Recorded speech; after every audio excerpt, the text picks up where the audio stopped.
Buenos días, comenzamos hoy la lectura del último texto que vamos a dedicar a la filosofía de Platón.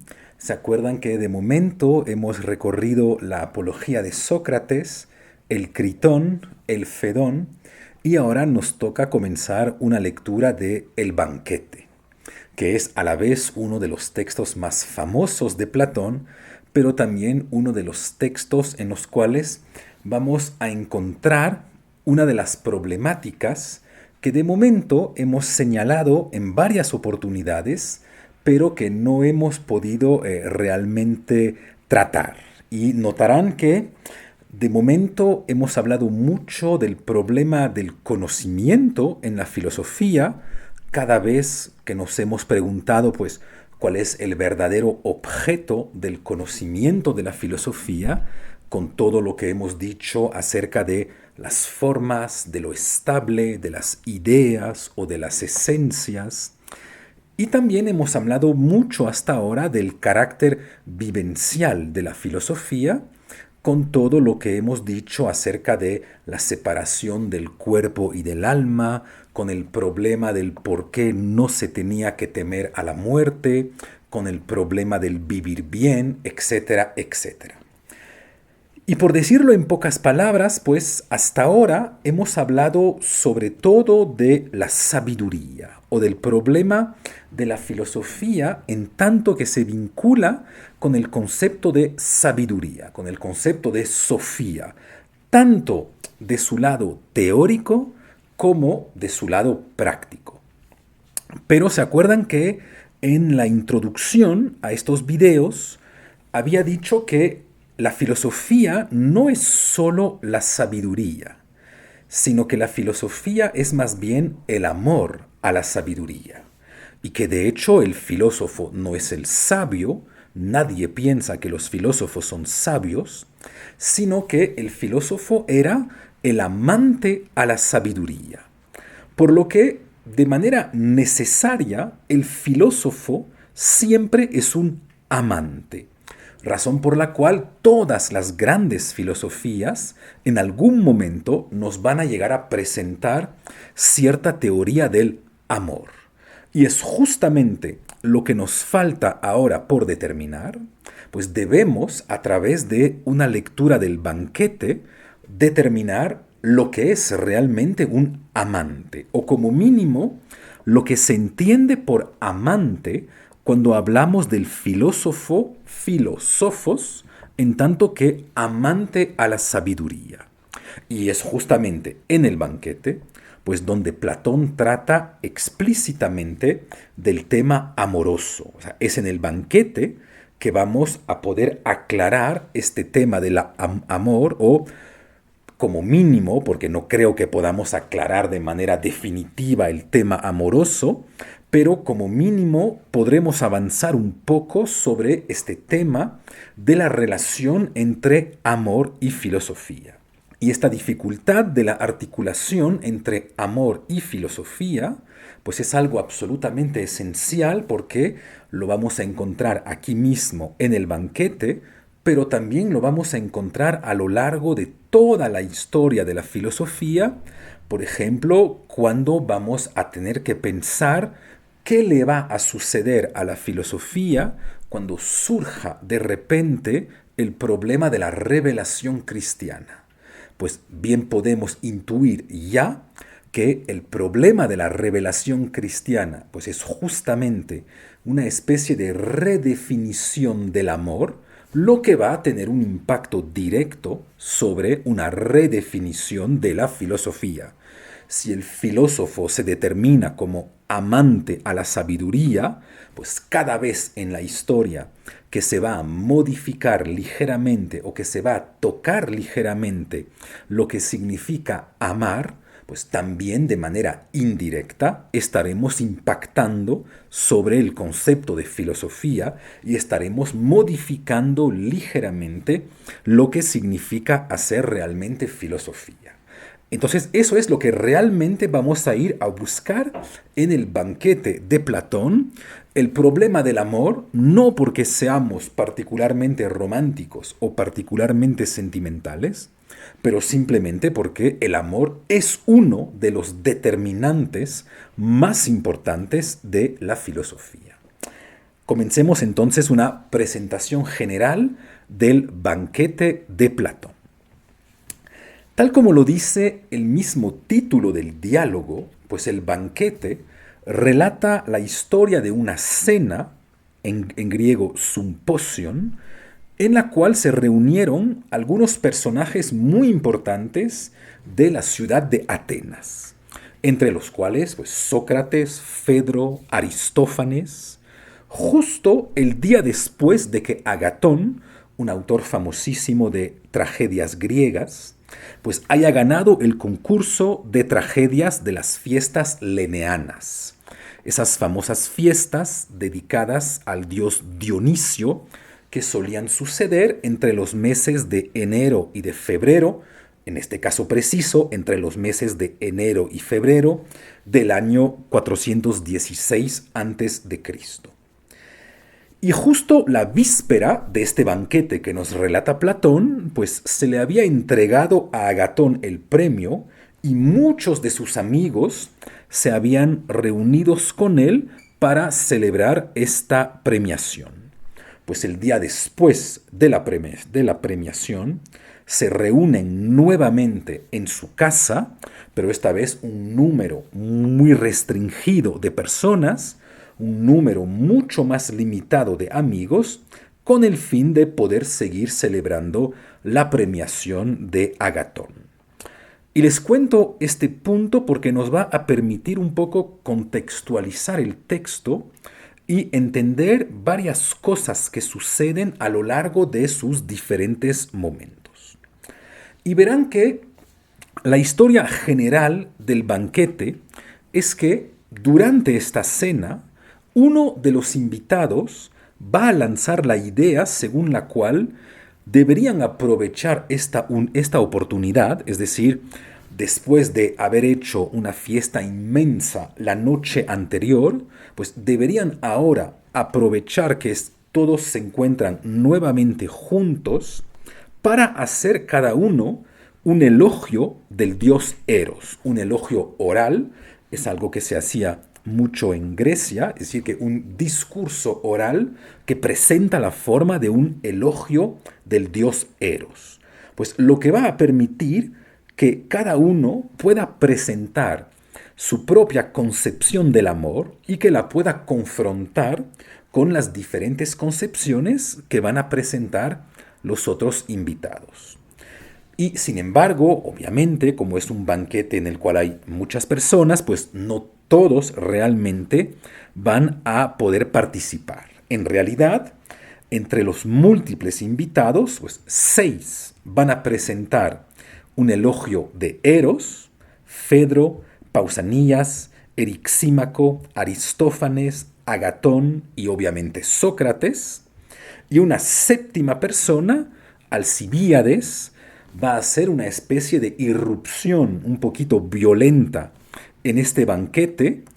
Hubiera tenido él también que presentar un elogio de Eros, un elogio del dios amor, pero veremos por qué razones, en última instancia, pues acaba en realidad presentando un verdadero elogio de Sócrates y no realmente del dios Eros.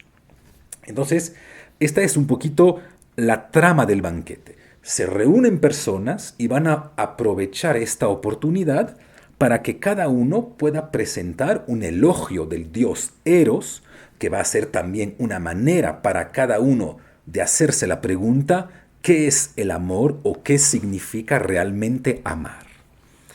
Y antes que comenzamos a leer el texto, hay un último punto que quiero comentarles.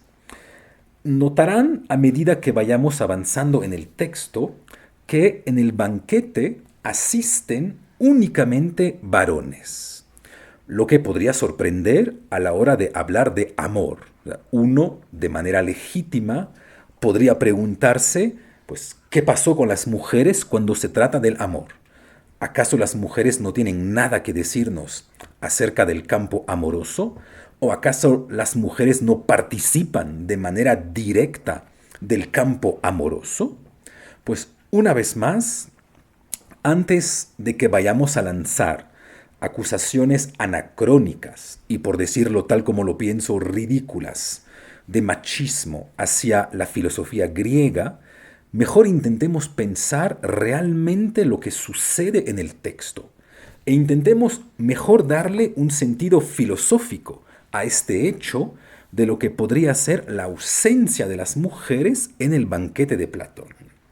Y de manera general, siempre que hacen filosofía, pues antes de lanzar acusaciones morales, es decir, acusaciones en términos de bien y de mal, me parece más oportuno intentar pensar si lo que vamos a criticar no tiene más bien algún sentido filosófico que nos pueda aportar algo a la hora de hacer filosofía.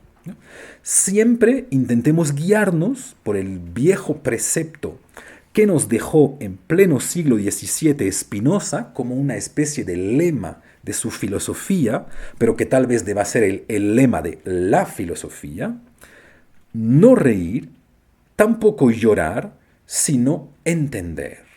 Tal vez eso sea realmente hacer filosofía. No reír, tampoco llorar, sino entender. Por lo que el hecho que este diálogo se dé entre varones provoca como mínimo dos reflexiones filosóficas. Primero, tal como veremos, hay en realidad, y al contrario de lo que muchos dicen, la intervención de una mujer en el banquete a través de Sócrates. Veremos que el discurso de Sócrates se fundamenta totalmente en lo que la sacerdotisa Diotima le hubiera contado a él. Por lo que no solo existe una mujer en el banquete de Platón, sino que además ocupa un papel absolutamente fundamental, puesto que ella misma, con su discurso, fundamenta el texto central del diálogo, es decir, lo que nos va a decir el mismo Sócrates acerca del campo amoroso. Por lo que en realidad no podemos decir que las mujeres están ausentes del diálogo, puesto que Diotima es la que sostiene conceptualmente todo lo que nos va a contar Sócrates. Pero sobre todo, el hecho que el banquete se dé exclusivamente entre hombres también nos dice algo del amor tal como existía en Grecia y nos va a ayudar a pensar el amor tal como se piensa en el centro de la filosofía, o como mínimo tal como se pensaba en Grecia en el centro de la filosofía. Y probablemente saben que en Grecia el amor homosexual entre hombres, y preciso entre hombres, porque no era exactamente lo mismo en el amor homosexual entre mujeres, pues el amor homosexual entre hombres era algo no solo común, sino además algo que formaba parte de la misma educación de los jóvenes. Por eso el mismo concepto griego de paiderastía pues contiene explícitamente la palabra pais, es decir, la palabra que refleja a un joven de entre 12 y 18 años. Y verán que hoy en día pues es la misma raíz que encontramos en la palabra paidagogía o pedagogía. Pero sobre todo, lo más importante de estos amores homosexuales masculinos para entenderlos filosóficamente y para entender el papel que ocupaban en aquel entonces en Grecia, pues es que son amores biológicamente estériles y que por lo tanto, por su mismo carácter estéril, pues se separan radicalmente de la voluntad o de la pulsión biológica de reproducirse. Y en este sentido, pues podríamos imaginar que los amores heterosexuales son simple pulsiones animales, pulsiones de la especie que nos habitan para que nos podamos reproducir, lo que implicaría que esos amores heterosexuales, por su carácter reproductivo, por su carácter biológico, pues son amores un poco más bajos, son amores de niveles un poco inferiores, porque son amores simplemente animales. Y para que no piensen que esto es una idea que solo existió en Grecia, pues en pleno siglo XIX, por ejemplo, el filósofo alemán Schopenhauer dirá que el amor es una simple estrategia de la naturaleza, es de cierta manera una simple estafa de la naturaleza que inventó el amor para que la especie se pueda reproducir.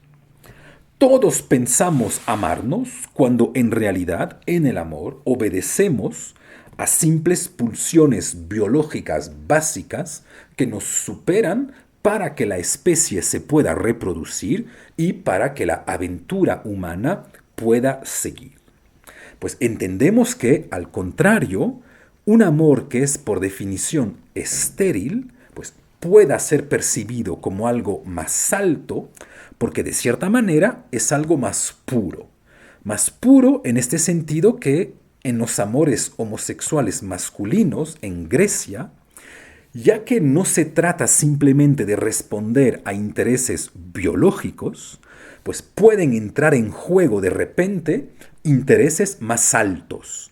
Por ejemplo, el amor a la belleza, el amor a la inteligencia, el amor de la compañía, etcétera, etcétera.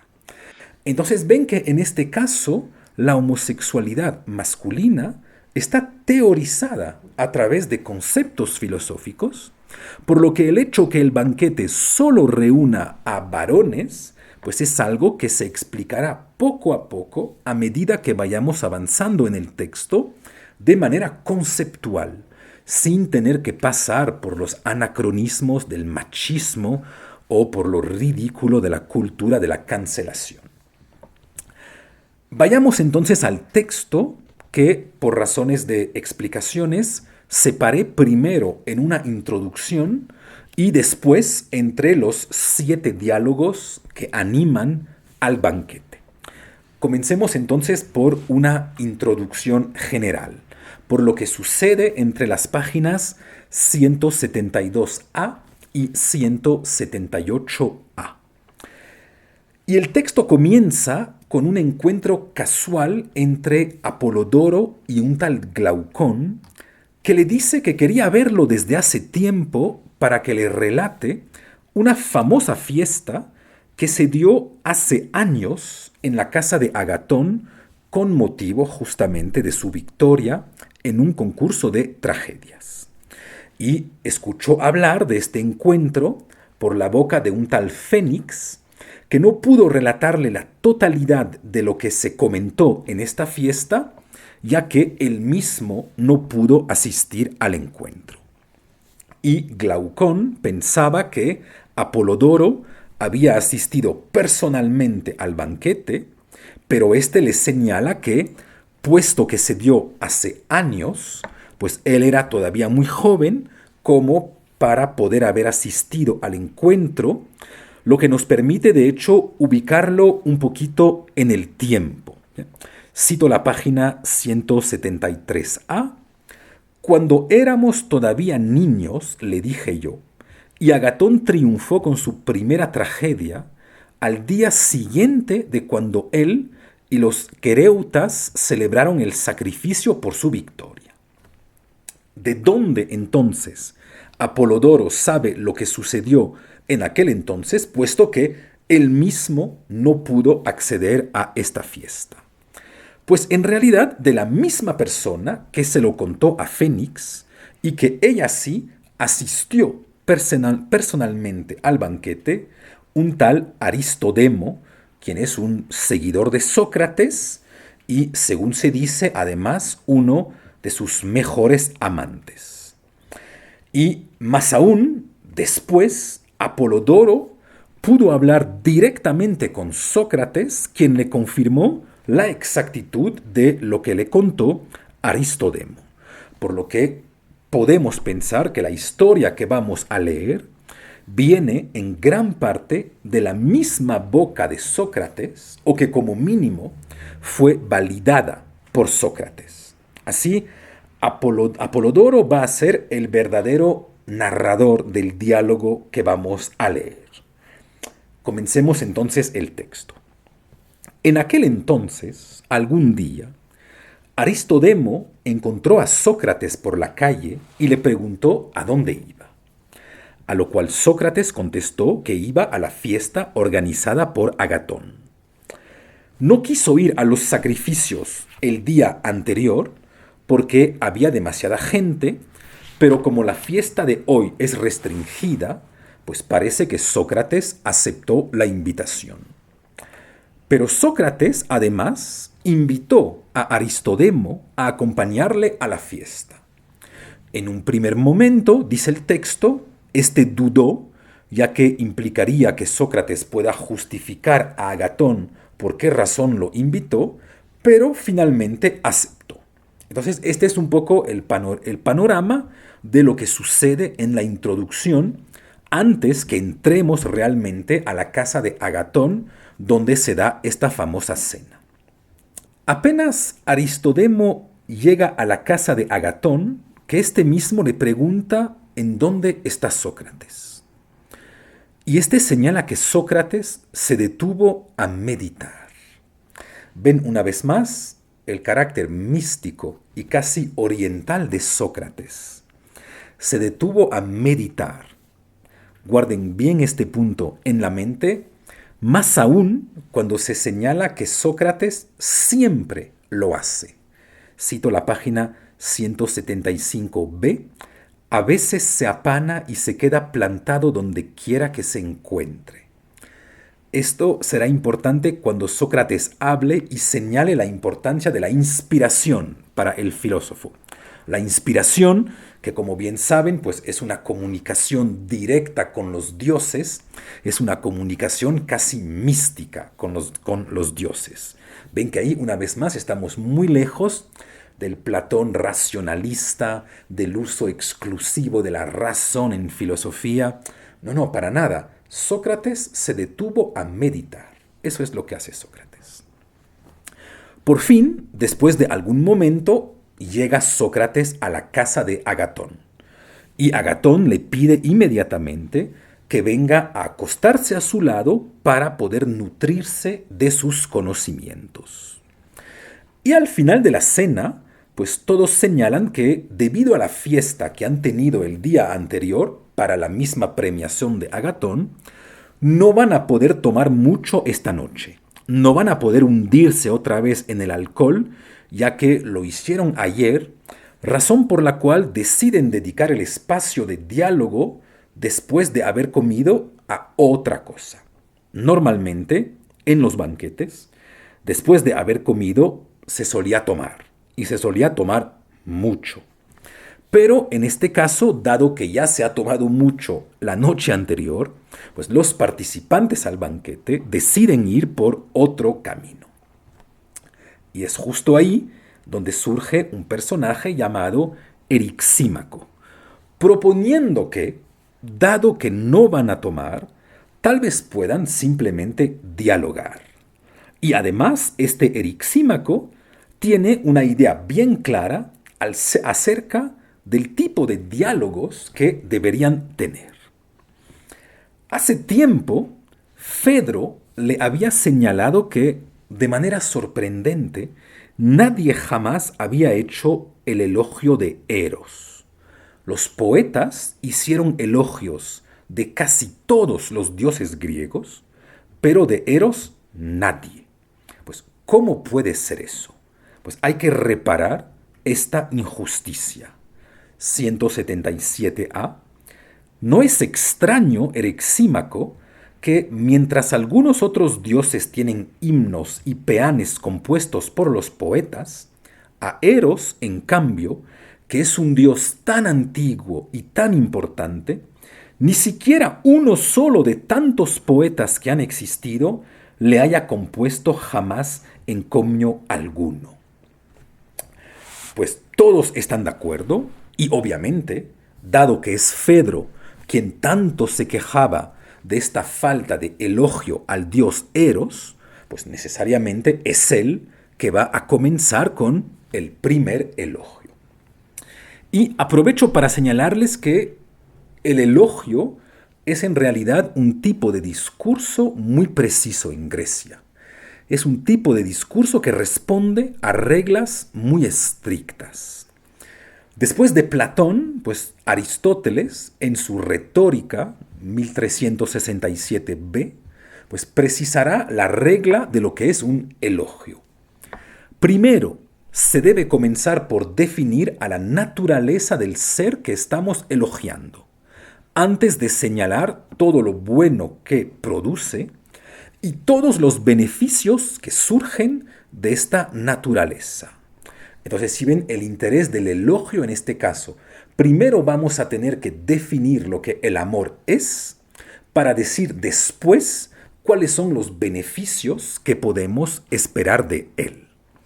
Por esta razón, pues los 7 elogios que encontramos en el banquete, los 6 elogios de Eros más el último elogio de Sócrates, pues nos van a permitir precisar qué es realmente el amor en el caso de la filosofía, así como su impacto sobre la vida humana, puesto que necesariamente por las mismas reglas de lo que es el elogio, todos los participantes van a tener que pasar por esas 2 temáticas.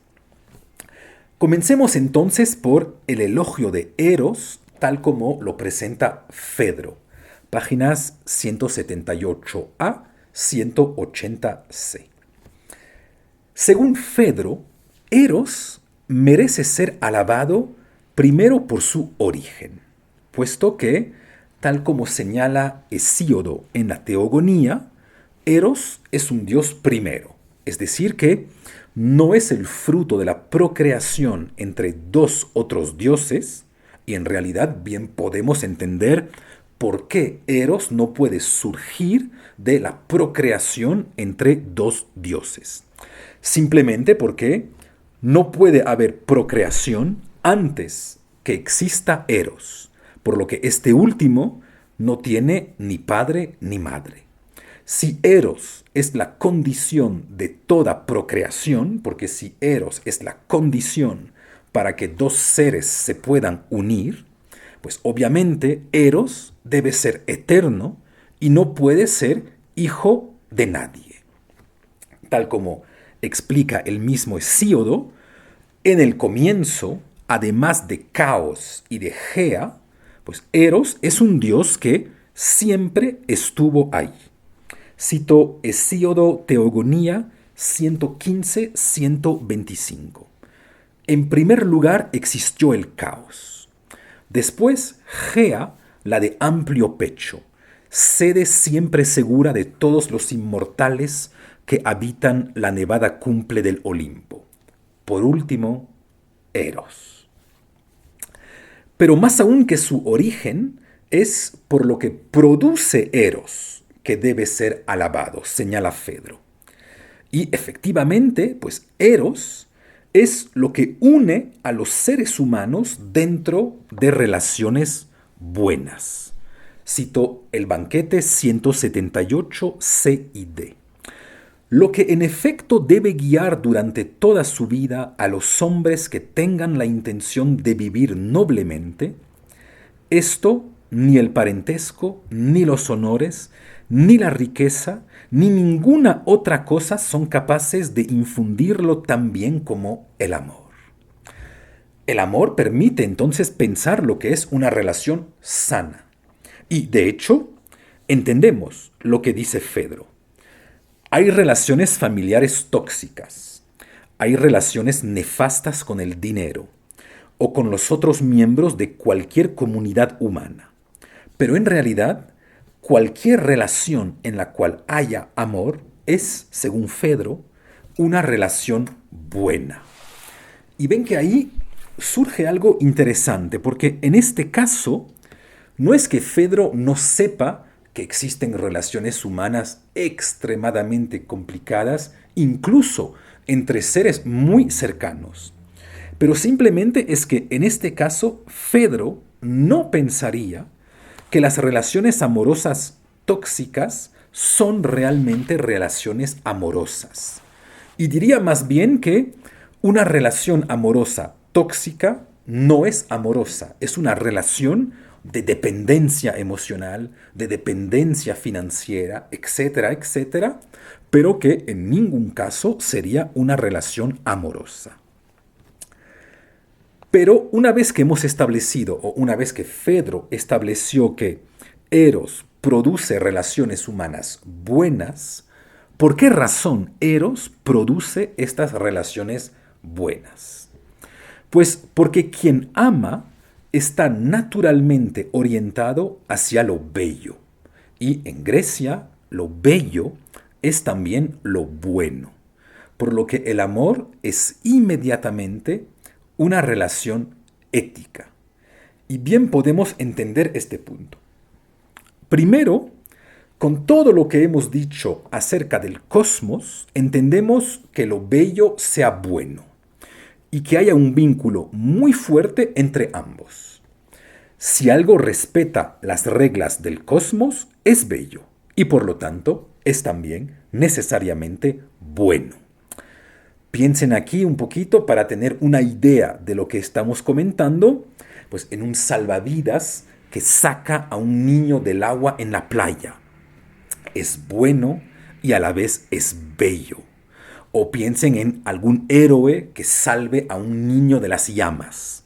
Pues verán que es algo que inmediatamente nos aparece en tanto que bello y también nos aparece en tanto que bueno. Por lo tanto, como la persona inspirada por Eros busca necesariamente la belleza, pues de manera indirecta, explica Fedro, también hará cosas buenas porque la belleza está naturalmente vinculada con la bondad. Por esta razón, toda relación, ya sea con otro, con la naturaleza, con sus padres, con sus vecinos, con los animales, etcétera, etcétera, toda relación que esté inspirada por el amor será de por sí buena, por el vínculo cósmico que existe entre lo bello y lo bueno.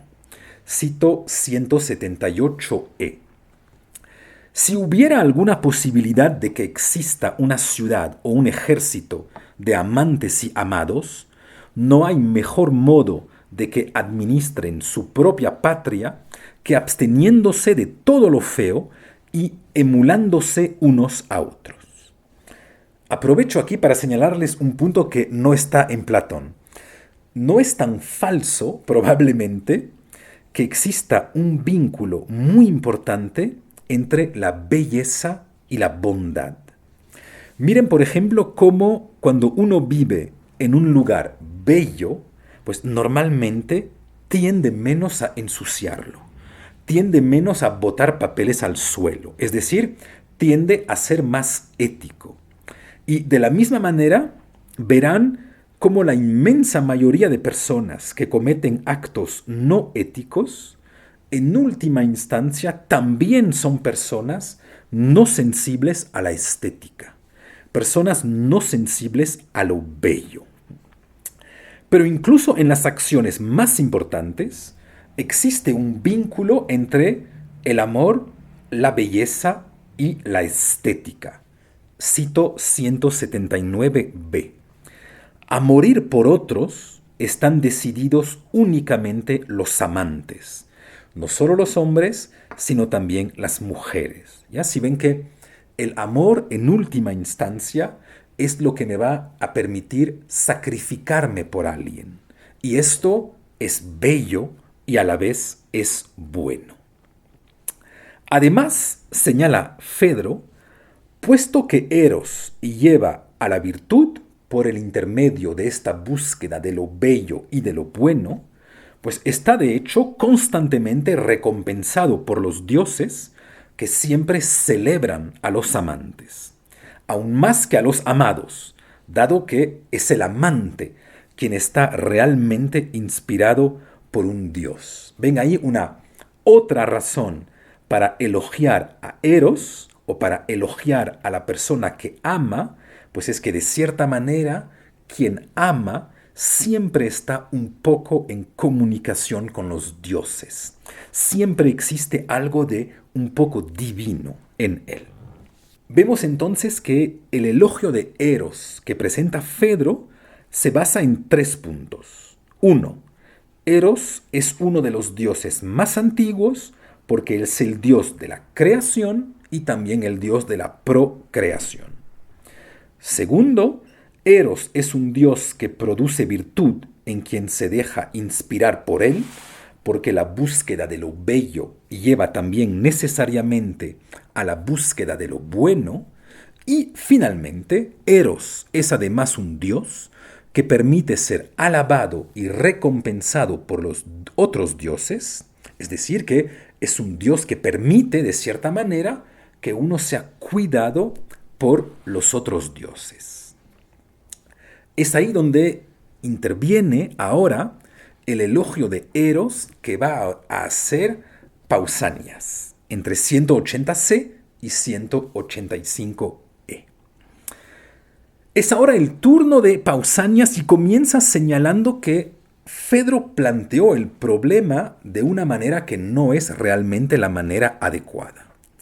Como en muchas ocasiones, ahí verán pues que para aportar una buena respuesta hay que comenzar en realidad por reformular o por desplazar el problema.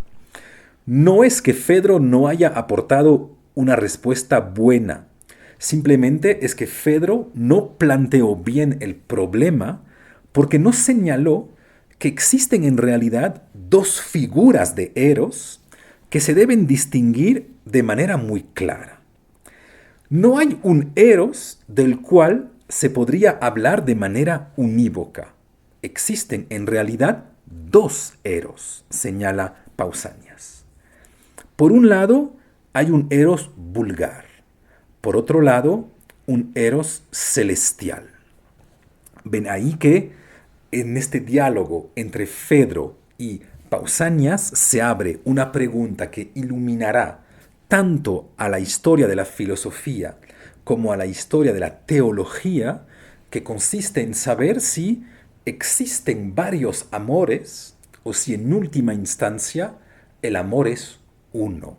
Son las típicas preguntas que van a consistir en decir si el amor que le tengo a mi madre, el amor que le tengo a mi esposa o el amor que le tengo a Dios son un mismo amor, pero que a lo mejor juega con niveles diferentes, o si son claramente tres maneras diferentes de amar.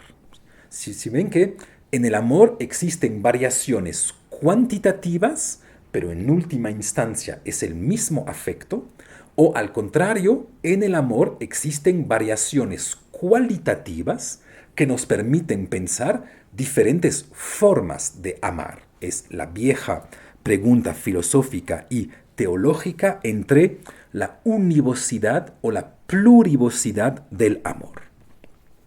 Pues ahora bien, dice Pausanias, dado esta distinción entre el amor o el eros vulgar y el eros celestial, no hay que decir que todo amor es de por sí digno de elogio, tal como lo presentó Fedro, sino sólo aquel que nos lleva a amar a la belleza.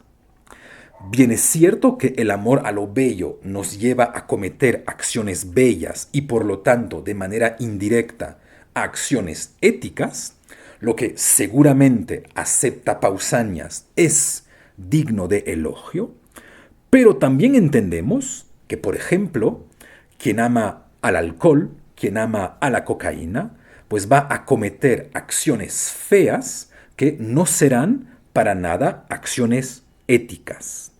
Ven, por ejemplo, que si por amor a la cocaína le pego a mis hijos o le pego a mi esposa, pues este amor vulgar a la cocaína me puede llevar a lo feo y por lo tanto también necesariamente a lo malo. Cito 181a. No todo amor ni todo eros es hermoso ni digno de ser alabado, sino el que nos induce a amar bellamente. Por lo que el gran gesto de Pausanias en esta discusión es de decir, cuidado, debemos distinguir los eros, debemos distinguir entre los amores. Y el eros vulgar es aquel que no distingue entre sus objetos. Es el eros que ama tanto a las mujeres como a los hombres y que no se preocupa por la inteligencia de quien ama.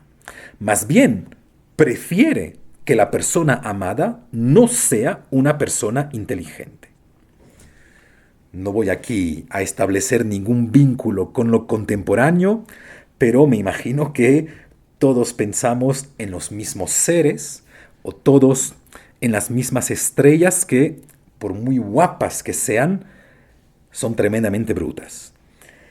El segundo Eros, al contrario, el más noble, solo es cuestión de hombres. Y ahí ven cómo nos volvemos a encontrar con el problema de los amores homosexuales entre hombres.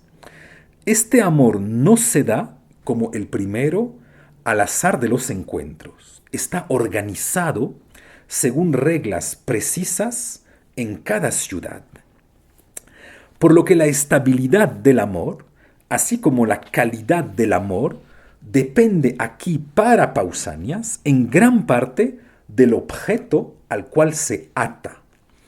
Quien ama a un cuerpo, pues bien sabe que se lanza dentro de una aventura necesariamente a corto plazo, dado que el cuerpo es por definición cambiante.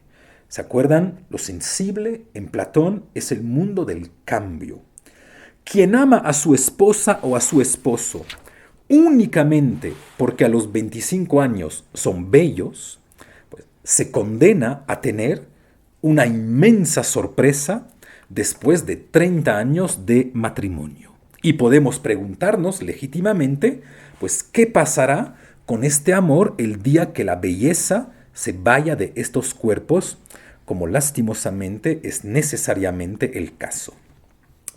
Si el amor solo se basa en la belleza del cuerpo del otro, pues se condena a desaparecer, dado que todos sabemos que el carácter sensible del cuerpo hace que cambie y que en muy pocos años pueda perder la belleza que tenía a los 20 años. En cambio, quien ama el alma del otro puede asumir un amor eterno, ya que tal como hemos visto en el Fedón, el alma es lo que no cambia, es lo estable detrás del cambio. Ven una vez más la lógica de Platón.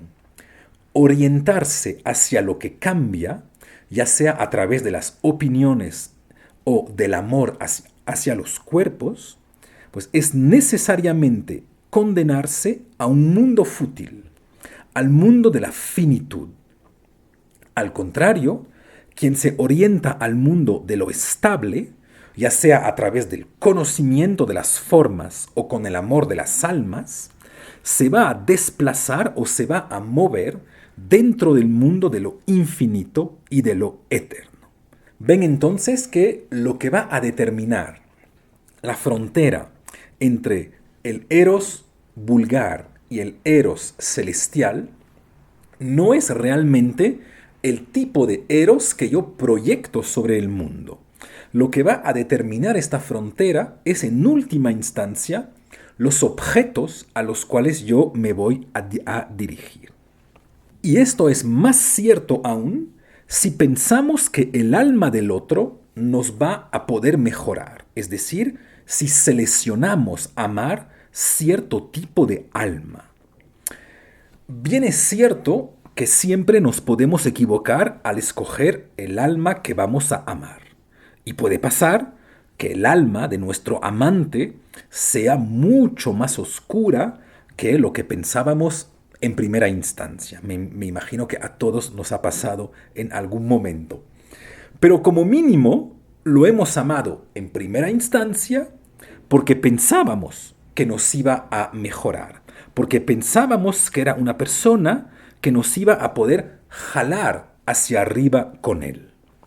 Y ven que en este caso, lo que quiere decirnos Pausanias con esto es que no es tan grave equivocarse en sus amores si es que hemos amado en primera instancia pensando que la relación nos iba a mejorar. Equivocarse en su amor no es tan grave. De todas formas, nunca conocemos totalmente a las personas y puede ser es lo más probable que no sean exactamente lo que nosotros habíamos pensado. En cambio, amar sabiendo que amamos a una bestia, esto sí es grave. Y es grave porque ya no es un error, sino que cambia la misma intención de nuestro amor.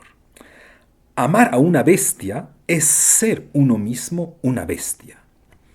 Por lo que, a diferencia de Fedro, Pausanias no hace del amor algo bueno de por sí, sino quiere distinguir entre los amores y los distingue ante todo por el estatuto ontológico del objeto que se ama.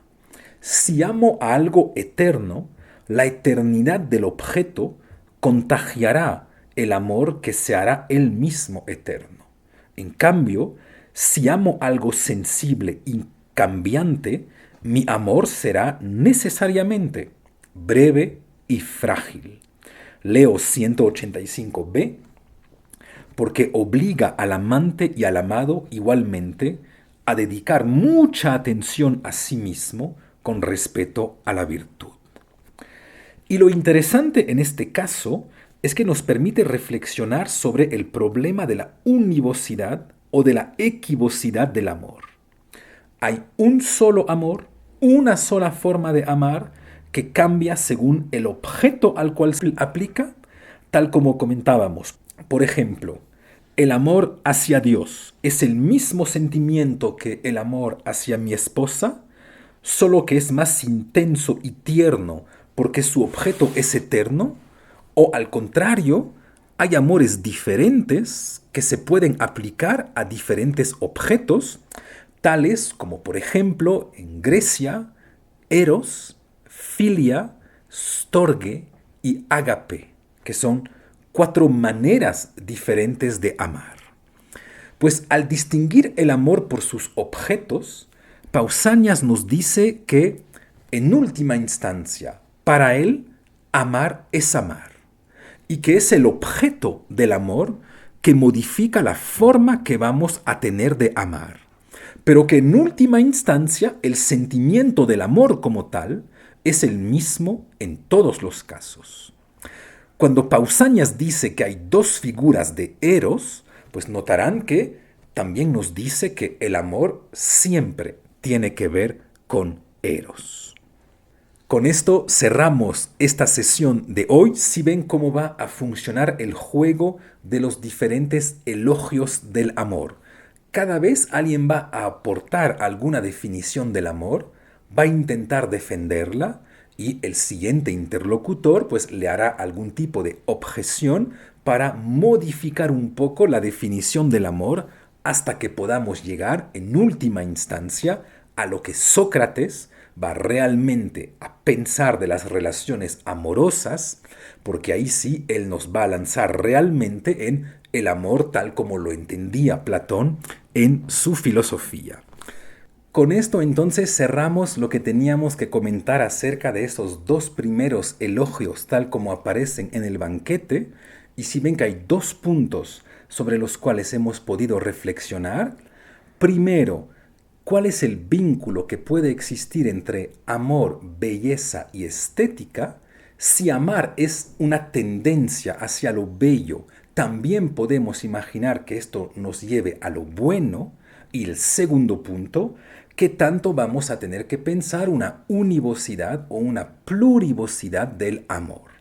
¿Qué tanto amar es un mismo gesto, pero que se puede ver parasitado por los diferentes objetos a los cuales se aplica, o qué tanto, al contrario, debemos distinguir entre las diferentes modalidades del amor? Muchísimas gracias por haber asistido a la sesión de hoy. Seguimos con el banquete dentro de 2 semanas. Muchas gracias por su atención. Nos vemos pronto. Gracias.